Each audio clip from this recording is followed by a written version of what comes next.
Welcome in to the triple option here on 365 Sports. Paul Catalina and Mr. Monday, Chris Allman.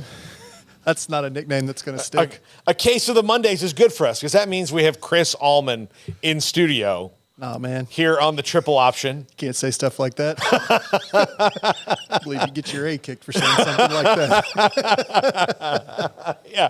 No, but... A little office space right off the top. Yeah, exactly. We have got the first full weekend of college football, not like a little partial... Like, this is the main course.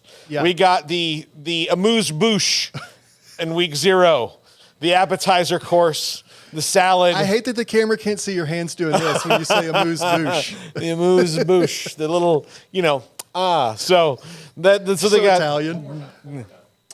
So. Wait, is that French? Yeah, I don't know. It's a little Italian. Italians. All right. Yeah, but this week we get everybody's playing now. We have huge games. I'll just get right into it. Yeah. Garrett. Delaware Stony Brook? Yeah. Garrett and I, we've moved past it, but my guys put an absolute beating on his guys last night. A beating. Is there tension with you guys in game? There was a little at the beginning. I mean, like, we wait until like the game kind of finds its natural rhythm to speak to one another. And then we don't do it that much. Okay. Out of respect for one another. Because you're professionals. Yes, we're professionals. Yeah. And look, the world's going to keep on spinning no matter what happens. That's true. Although mine spins a little faster than his today. That's it. It does. That's just. The sun's a little bit brighter on your side of the world. Yeah, just how it is. But that was unbelievable. I think there are a couple things that the whole college football world's going to be talking about this week. Obviously, Florida State beating LSU the way they did, the way that second half was. And then, of course, Deion Sanders rolling into Fort Worth and the debut that team full of 80 new guys or whatever it is had was really interesting. And I've been thinking about that game a lot because that's really the only game of the weekend I was able to watch start to finish. Mm-hmm. So whenever you're ready, we can get to that. But I know we want to do Florida State, LSU. By the way, I didn't get to watch the entire second quarter of the game because I lost power in the very minor thunderstorm we had last night. Really? Yes, for an hour and change, from the second quarter until halftime. Doesn't take much here in our lovely city to knock out the power, does it? Or our state. That's true. I can give people watching from around the country, when you say, like, man, Texas got it going on, they got their own grid. No, we don't. We don't have it going on. You worked that voice in that I wanted. Did. You wanted me to? Before the show. Yeah. Like 30 or 40 years ago, the state of Texas said, we're going to have our own grid. We're going to be independent. We don't need anybody. And they said, this is going to be a great idea for us because we're Texas and we can figure it out. Sure. And then they didn't really finish it. Yeah. They may have erred along the way a little bit. Yeah, they made the most basic thing they could. Anyway, so I lost power for a little while last night. Okay. And so I'm having to watch on, I couldn't even get it. My phone was just not loading it. And then Amanda, my wife, finally was like, here, watch it. I felt like a 7-year-old at the doctor's office. Like your mom has an appointment and you just have to sit there and she was like, here, watch this. Fine, just shut up. Here's the phone. If she could have, like, the only way I could have felt like more immature or like a baby if she had handed me a bag of Cheerios. Yeah, which, by the way, quick parenting tip, if the time ever comes, every parent has a hot take that they're not going to let their kids use electronics. Mm-hmm. And then the minute it hits the fan at the Red Lobster, they're definitely giving their kid the phone. So just know it's okay when you do. Yeah. So I was able to watch, it's Labor Day, it's family time. So we had movie night going and Florida State LSU on the phone. So I was able to watch most of it. It really didn't seem like LSU they were in that game score-wise, but it really felt more like Florida State was kind of shooting themselves in the foot. And when they stopped in the second half, it changed. Yeah, they were, the penalties and here's where I think, Mike Norvell doesn't get enough credit. He really, and it's because of people like me early on in his career who were, you lost to Jacksonville State, how could you do this? Oh, yeah. But they had 5 penalties for 53 yards in the first quarter. Yeah. Like before you went to like the 11th commercial break, which is not a lot in college football, by the way. But before you went to that, at the end of the first quarter at 7-7, they'd already committed 5 penalties, 2 personal fouls, and a pass interference among them. One of the personal, like the offensive pass interference, I thought was a little bit ticky-tack. But again, whatever. Like, you commit 2 personal fouls, like, what are you doing? And then after that, they only had 2 more penalties for the rest of the game. Yeah. So they cleaned that, like they got over their emotions and cleaned that up. They really, and I kind of felt this watching in the second quarter, FSU needed to get in the locker room, not because the whole second half adjustments thing, all that. They just needed to calm down. Yeah. Like once they calmed down and they were able to like execute their game plan, then it got real. Yeah. And that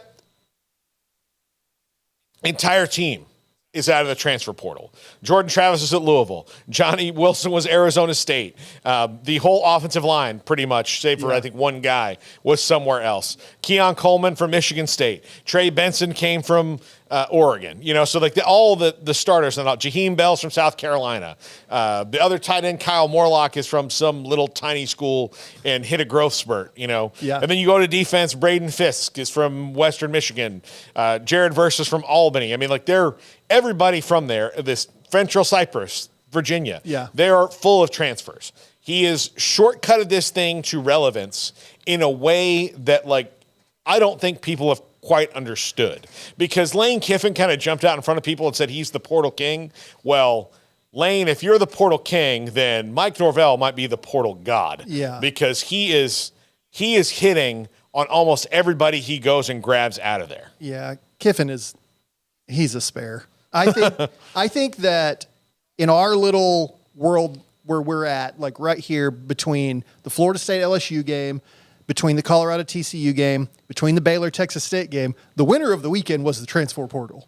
Yeah. Like that was the winner of the weekend. I don't think that's not like news to anyone that like, oh wow, this thing works.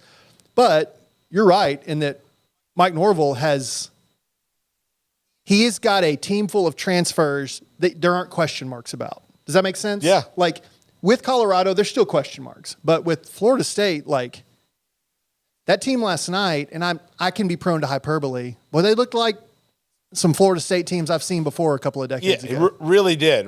And look, LSU made some mistakes coaching-wise. I mean, Garrett might just shout out loud, but Harold Perkins, Garrett's on the mic right now. Harold Perkins in coverage doesn't make sense. Now, one day he might learn it and do really well with it because he's a superb athlete. But right now, he needs to be a quarterback-seeking missile. That's what he needs to be. He had a career high of pass coverages last night. I believe it was 28, and he only rushed the passer like 7 times, okay? That is not his... Flip that. Yeah, that is not his strong suit, man. You cut him loose. You bring up a great point. He's the second coming of Micah Parsons. Let him be a howitzer, dude. Let him go at people. They completely neglected that last night. Yeah. So let me ask from a coaching perspective, are there things Florida State is doing to force that? Well, it's not necessarily an LSU coaching issue. I mean, it's a little bit. I think the biggest thing is that, especially early in the game, they really made LSU think that they were going to throw to Jaheim Bell a lot. Which they did at the end of the game, the reason they did was because Harold Perkins wasn't over there. So, because they were like, well, we got to send him now. Yeah. But they've got to flip that ratio. They really do. Having him in coverage and covering your tight end is fine. But, yeah, I think part of that was forced. Like, Mike Norvell and staff really, really figured out what they were going to do. Yeah. And, yeah, once they got out of their own way, honestly, quit committing penalties. Yeah. Florida State just rolled. LSU, though, I mean, I don't think any differently of LSU this morning than I did before the game yesterday, other than, yeah, I mean, Florida State's probably is better. Like, that's the only thing I know. And that Florida State's a little bit better than them than I thought. And the score, 45-24, and LSU's last touchdown was, in garbage time. But I still think part of that was the last FSU didn't really need to score those last 2 touchdowns. They'd already put the dagger in the heart, and they just absolutely wanted to send a statement to the rest of the country. I'm glad they did that. I was happy that he did that. Like if LSU was in that position, Brian Kelly needs to do that because you're looking at it from It's a 4-team playoff. You leave no margin of error. You leave no excuses at the end. Separate the score as far as possible. It was kind of counterintuitive to what we saw last year with Georgia and how they beat Oregon, just not to that level of it. Yeah, I think also because the SEC is just in so many people's minds. When you get a shot to beat an SEC team, you really have to send that message. Yeah. I was going to ask if we're already, and maybe this is naivety on my part, but in week 1, we are in the beauty pageant phase of this where how you win matters. And so scoring those last couple matters. Yeah. But can I ask, as a cynical college football person, does this really even affect LSU in the grand scheme of things? I mean, this is going to be they got to win.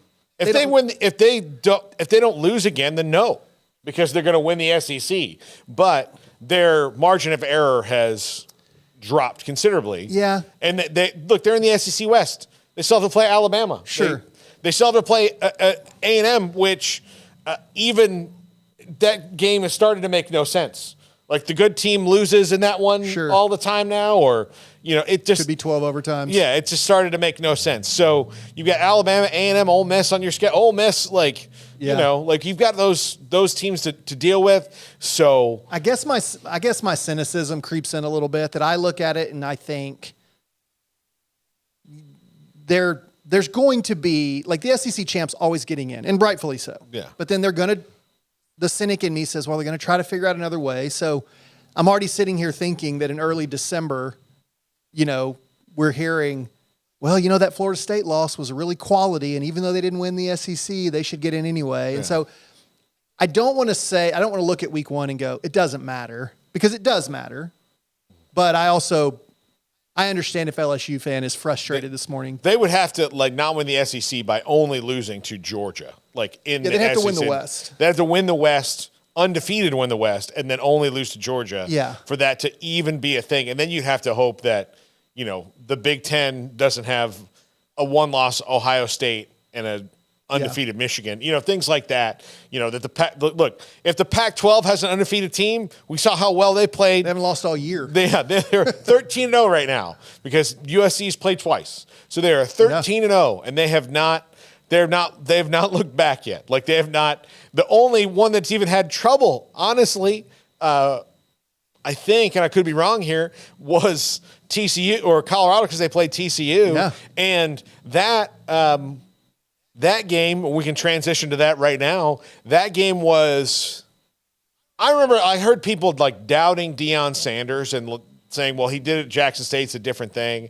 And I thought, man, this guy's been successful at almost everything he's ever done. Yeah. Save for this prime prep high school he tried to do. Yeah. But he also had a music career that wasn't stellar. Yeah, but you remember it. But Must Be the Money's a good song. Yeah, exactly. Yeah. So, he's done a lot of things and been very successful at it.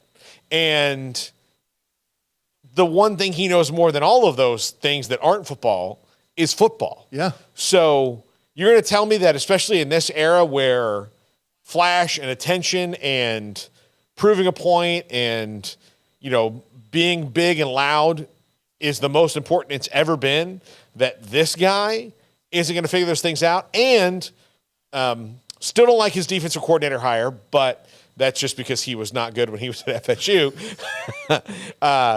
But there are things, again, doubt him at your peril. And I just thought it would take him a little bit longer to get that statement win, not because the guys he brought in weren't good, but to get players to play together takes time. Yes. And I think that, granted, TCU made some big mistakes at crucial times. I mean, 2 interceptions in the red zone, or kill it. Travis Hunter one still was just the most amazing play. That kid He's needs really his own good. hour. Yeah. So everything worked out for Colorado. Their defense struggled against TCU because TCU is also really good. Yeah. But there are things, it was mentioned before the game, and I didn't even know this. I just read it afterwards. But when Kendall Briles was at Florida State and Deion was dead set on sending his kids to go play for Willie Taggart before Willie got fired, Kendall didn't really treat Shedeur very well when that was going on. So, while Kendall wasn't really the problem, he did light a fire under the quarterback and the head coach. Yeah. So, all those things, like, again, continue to doubt Deion Sanders at your peril. I was always like, man, my whole thing about Deion coaching was I can't wait to see how this works out. And yeah, I feel like I don't want to I want to give credit where credit is due, but also I don't think it's wrong maybe it's not even doubt. I don't think it was wrong to wonder if he's going to be good at this level. I think there was a healthy curiosity. Yeah. And I think you can look at it and say, here's objectively what's true. It's his first game head coaching in a Power 5 conference. It's against a team that went to the national championship game last year. He's got 53 new players or more. I think it's 80 when you get all said Maybe and done. Texas State had 53. I may be getting my numbers wrong. I think it's okay to say, we'll see. Yeah. But nobody was like, Deion can't coach. Deion doesn't know what he's doing. I don't think anybody looks at Shadur Sanders or Travis Hunter and thinks, oh, these guys can't play at that level. So I think it was okay to have a healthy cynicism that he was just going to go out there and smoke TCU. And they didn't, right? They won by 3. 3-point game. Yeah. But it affirmed a lot of things like you just said. We know Deion can coach. We know he knows football. They can still go 1-11. They can still go 6-6. The bloom can come off the rose, but look, they still got to play. You got to play Nebraska this week, which I think is kind of works out in their favor because Nebraska's rebuild is in a different spot. Obviously, I hope that they find a way to maintain that rivalry going forward. Yeah. But they have USC, Oregon coming up. Like those schools, like pretty much back to back. Yeah. They're going to have some tough goes. And look, if you were going to tell me, Lincoln Riley versus Deion Sanders, that game's going to be in the 50s. Yeah. For sure. We already saw like the preview of how that's going to be with the TCU thing. So that's going to be a shootout. It's absolutely going to be a shootout. The other thing I think is that everybody in the Big 12 that was super excited that Colorado was coming is like, well, maybe the Pac-12 should have stayed together. Because, and here's the thing, I thought about it from a Big 12 perspective. From the Big 12 perspective, there's nobody who owns this league anymore. Right. Once Texas and Oklahoma leave, it's all new real estate. There are teams that have won it. There are teams that have competed for it. And one of those teams that has competed for it, it's coming back in Colorado, right? They've had some good runs. And there are going to be the talk of the college football until Deion Sanders takes a different job. So it's great news all the way around for the Big 12, except for the fact that you've got a guy who's probably going to hit the ground running in a way that we haven't seen before. Well, this is kind of a tangential question, but doesn't it puts a very unique pressure on coaches because it now has to be about far more than your X's and O's and your ability. Like, you have to be – Dave Aranda is a phenomenal football coach, but when Colorado and Baylor are trying to lure someone, the same kid from the portal, charisma is going to matter, right? Like, relatability is going to matter, and poor Coach Aranda, and they couldn't be any more different. Well, and here's the thing. I also think that in the NIL era, Deion's going to have a unique advantage because there's nobody who can do this better than him, and there's only a few coaches that even have the kind of juice that would be close to his level. But if he just called up a shoe company or a soda pop company or whatever and said, I would like to be your sponsor, but here's part of my deal. I would like you to put, instead of paying me $5 million, I would like you to also sponsor, he can't really do that, but but there are no rules to this stuff. But if you also say, like, if we sponsor Colorado, then if we, get some of their athletes as NIL, then, that's going to get a lot of attention for our brand. Yeah. More so than if you sponsor, say, Ole Miss or somebody like that. And that guy loves to get attention in Lane Kiffin, right?